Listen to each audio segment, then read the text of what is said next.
معاہدے میں شیخ لکھتے ہیں کہ یہ اللہ کا کس قدر انعام اور احسان ہے کہ محض کوشش اور سعی پر جماعت کا ثواب مل جائے، وہ جماعت نہ مل سکے۔ اللہ کے اس دین پر بھی ہم لوگ خود ہی نہ لیں تو کسی کا کیا نقصان ہے۔ اور اس سے یہ بھی معلوم ہو گیا کہ محض اس کو کھٹکا سے کہ جماعت ہو چکی ہوگی مسجد میں جانا ملتوی نہ کرنا چاہیے۔ اگر جا کر معلوم ہو کہ ہو چکی ہے تب بھی ثواب تو مل ہی جائے گا، البتہ اگر پہلے سے یقیناً معلوم ہو جائے کہ جماعت ہو چکی ہے تو مذائقہ نہیں۔ نبی اکرم صلی اللہ علیہ وسلم کا ارشاد ہے کہ دو آدمیوں کی جماعت نماز کے ایک امام ہو ایک مقتدی اللہ کے نزدیک چار آدمیوں کی علادہ نماز سے زیادہ پسندیدہ ہے۔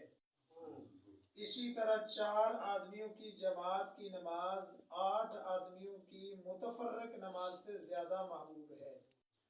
اور 8 آدمیوں کی جماعت کی نماز 100 آدمیوں کی متفرق نمازوں سے بڑی ہوئی ہے۔ ایک دوسری حدیث میں ہے اسی طرح جتنی بڑی جماعت میں نماز پڑھی جائے گی وہ اللہ کو زیادہ محبوب ہے مختصر جماعت سے۔ جو لوگ یہ سمجھتے ہیں کہ 2-4 آدمی مل کر گھر دکان وغیرہ پر جماعت کر لیں وہ کافی ہے، اول تو اس میں مسجد کا ثواب شروع ہی سے نہیں ہوتا، دوسرے کثرت جماعت کے ثواب سے بھی محرومی ہوتی ہے۔ مجمع جتنا زیادہ ہوگا اتنا ہی اللہ تعالیٰ کو زیادہ محبوب ہے، اور جب اللہ تعالیٰ کی خوشنودی کے واسطے یہ کام کرنا ہے تو پھر جس طریقے میں اس کی خوشنودی زیادہ ہو اسی طریقے سے کرنا چاہیے۔ ایک حدیث میں ہے کہ اللہ شانہ 3 چیزوں کو دیکھ کر خوش ہوتے ہیں، ایک جماعت کی صف کو، ایک اس شخص کو جو آدھی رات تہجد کی نماز پڑھ رہا ہو، تیسرے اس شخص کو جو کسی لشکر کے ساتھ لڑ رہا ہو۔ حضرت سہل رضی اللہ تعالیٰ عنہ فرماتے ہیں حضور اقدس صلی اللہ علیہ وسلم نے ارشاد فرمایا کہ جو لوگ اندھیرے میں مسجدوں میں بکثرت جاتے رہتے ہیں ان کو قیامت کے دن کے پورے نور کی خوشخبری سنا دیں۔ بس اللہ کریم ہمیں اپنے محبوب صلی اللہ علیہ وسلم کے فرامین پر کامل اعتماد اور یقین نصیب فرمائے۔ دیکھیں ابھی آپ نے یہ حدیث مبارکہ میں جماعت سے نماز پڑھنے کی فضیلت کو سنا ہے،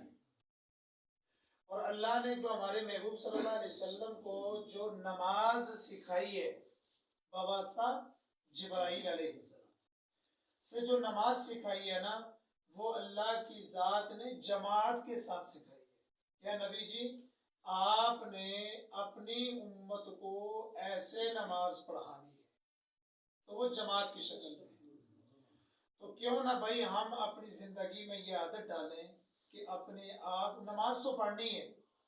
جیسے ابھی آپ نے دیکھا ہے کہ اگر ایک آدمی 4 آدمی اکیلے نماز پڑھ رہے ہیں تو ان سے وہ 2 آدمی اچھے ہیں کہ جو جماعت کے ساتھ نماز پڑھتے ہیں۔ 2 آدمی ہیں ٹوٹل مسجد میں، اور امام جو ہے وہ بائیں طرف کھڑا ہوتا ہے اور مقتدی کو دائیں طرف کھڑا کرتا ہے، ٹھیک ہے، تو وہ ادھر ہی کھڑے ہو کر کے ایک پاؤں کا فاصلہ ہوتا ہے یوں، ٹھیک ہے جی، یہاں پر امام ہے، یہ والا ہاتھ امام کا ہے اور یہ والا ہاتھ مقتدی کا ہے، سب کے اعتبار سے میں بتا رہا ہوں، ٹھیک ہے، تو اس اعتبار سے اگر وہ اقامت کہتا ہے اور نماز ہو جاتی ہے تو پیچھے اگر 4 آدمی آ کر کے اکیلے میں نماز پڑھتے ہیں تو ان کو اتنا اجر نہیں ملے گا جتنا اللہ ان 2 کو عطا فرمائے۔ اس جماعت سے نماز پڑھنے کی عادت ڈالے، ٹھیک ہے، اللہ تعالی ہمیں،